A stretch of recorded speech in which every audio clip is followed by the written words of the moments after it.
Hello, wonderful students. This is Ben Jammin, and today we're working on scary music. We're going to use the A minor chord, the D minor chord, the E major chord, and then the E7 chord. So to have each chord, you can keep them for as long as you want to, as you're doing scary things.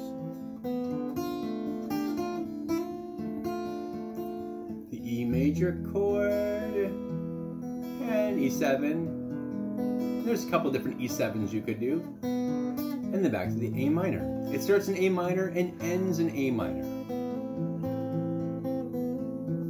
A minor, let's go to the D minor one more time.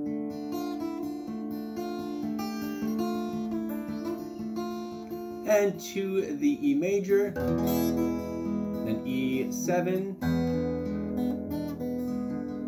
And ending on the A minor.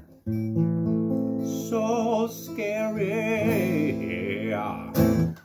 Good work. Keep it up. See you soon.